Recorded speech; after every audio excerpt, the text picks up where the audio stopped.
Kali ni aku nak buat satu review tentang filem Klepet. Sebelum ni aku ada buat reaction terhadap trailer Klepet, dan Klepet ni basically adalah sebuah filem yang akan ditayangkan pada 27 November 2025 pada hari Khamis. Filem ini adalah filem lokal yang aku boleh katakan agak menarik untuk kita bincangkan sebab dia melibatkan universe. Kalau dalam reaction sebelum ni aku ada mempersoalkan, aku ada tertanyalah kan, filem ni adalah adaptasi filem under 18 ke? Komik under 18 ke kan? Rupa-rupanya korang akan dapat jawapan daripada filem Klepet ini. Secara umumnya, filem Klepet adalah cerita tentang persahabatan di antara 3 orang, Wadi, Pali dan Jani. Lakonan Aidi Ashraf, Nadine Nasa dan juga lakonan Mekin. Ketiga-tiga mereka ni adalah orang kata dia adalah pelakon yang macho, lelaki yang jantan dan sebagainya kan. Dan menerusi filem Klepet ni sebenarnya apa yang aku boleh kata, satu perkara yang sangat aku suka dan benda yang aku tak expect adalah lakonan Merkin yang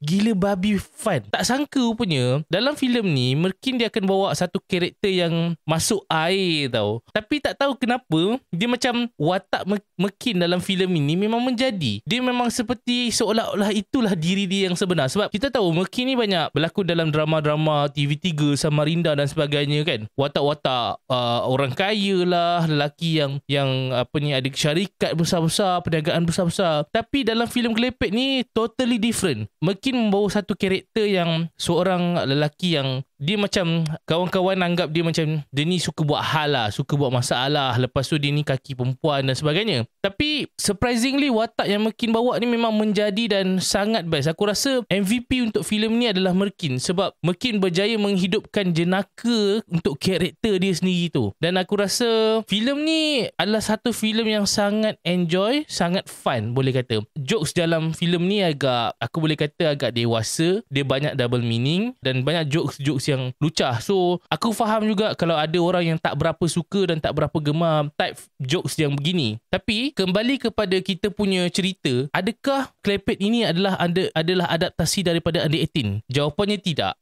Jawapan sebenarnya tidaklah. Klepet bukanlah adaptasi komik under 18, tetapi Klepet adalah satu universe dengan under 18. Sebab kalau korang tengok nanti, korang akan nampak lah, korang akan faham. Sebab setiap dalam filem tu, dia ada beberapa babak yang dilakonkan mengikut pelakon sebenar dan ada beberapa babak yang lain yang juga digunakan macam animation. Dan aku dapat tahu animation ni adalah dilakukan oleh pengarah dia sendiri, iaitu orang panggil dia sebagai Sanji lah. Not bad juga sebenarnya. Idea agak menarik. Selain dari itu, lagu latar untuk filem ini adalah dinyanyikan oleh John Bear ataupun band dia Budak Nakal Hujung Simpang. Lagu-lagu dia pun, yelah, aku memang layan lagu John Bear ni, lagu Budak Nakal Hujung Simpang ni. So lagu dia adalah lagu yang fun, yang macam bila kau dengar tu kau rasa macam nak apa ni, kau rasa nak vibe, kau rasa nak macam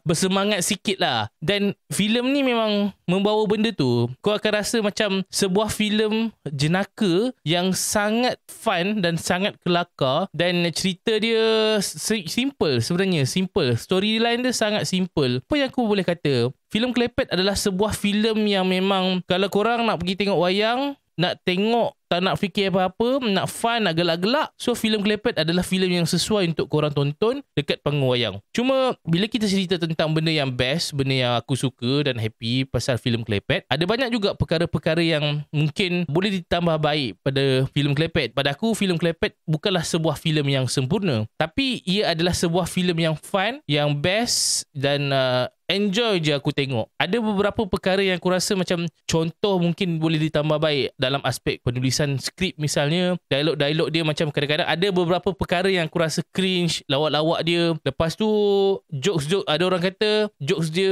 double meaning dia terlalu banyak dan mungkin terlalu banyak tu membuatkan orang kadang-kadang sampai annoyed. Kalau korang tengok trailer pun ada satu jokes yang Eric Fuzi dengan Joey, yang mana dalam satu kereta dia cerita tentang pelabur dan pelacur. Jokes tu pun dah aku boleh kata itu adalah macam dark jokes lah kan. Tapi dalam masa yang sama, aku faham juga kalau kita cerita tentang komik under 18, sebuah komik yang sangat popular zaman aku sekolah dulu. Aku membesar dengan membaca karya Zin under 18. Banyak karya-karya gempak star yang aku baca dulu kan. Dan aku rasa vibe daripada filem Klepet ni ada. daripada filem Under 18. Maksudnya kalau dia nak buat universe, Under 18 ni dengan Klepet sama universe, aku rasa vibe tu dah ada dah. Cuma kita kena tengok macam mana diorang nak adaptasi, sebab yelah, bila dah kita cerita tentang adaptasi, ada expectation yang perlu dipenuhi antara peminat Under 18 itu sendiri dan peminat baru. Mungkin orang yang menonton, sebab waktu aku tengok premiere, ada beberapa scene yang menunjukkan geng-geng Under 18 ni keluar. Aku macam tepuk tangan, tapi semua orang macam tak menyahut dan tak tahu yang itu adalah karakter Under 18. So aku macam diorang tak tahu tu karakter Under 18. So dia buatkan aku rasa macam mungkin benda tu adalah sebahagian daripada fan service, tapi mungkin untuk situasi di Malaysia dia takut jadi macam filem Geluang Man. So itu antara perkara yang aku rasa kalaulah production filem ni akan teruskan untuk buat Under 18, dia kena berjaga-jaga untuk tidak terlalu fan service. Sebab fan service ni aku rasa untuk Under 18 ni mungkin geng-geng 90-an je. Takut generasi yang akan datang ataupun generasi seterusnya selepas 90-an ni tak faham konteks filem yang akan diadaptasi daripada komik Under 18. Secara keseluruhan, apa yang aku boleh kata, filem Klepet ni adalah sebuah filem yang sangat enjoy, sangat fun dan sangat menyeronokkan. Korang akan nampak ketiga-tiga jejaka pelakon lelaki yang tengah hot sekarang ni kan, dengan karakter yang diorang bawa sangat fun, sangat kelakar, dan aku rasa sepanjang the whole movie korang akan rasa filem ini adalah satu filem yang sangat menghiburkan lah. Itu saja. Apa pandangan korang? Kalau yang korang dah tengok filem Klepet, apa pendapat korang? Boleh tulis di bahagian komen, aku akan baca dan kita akan bincangkan tentang apa yang korang bagi pandangan itu. Bye bye. Assalamualaikum.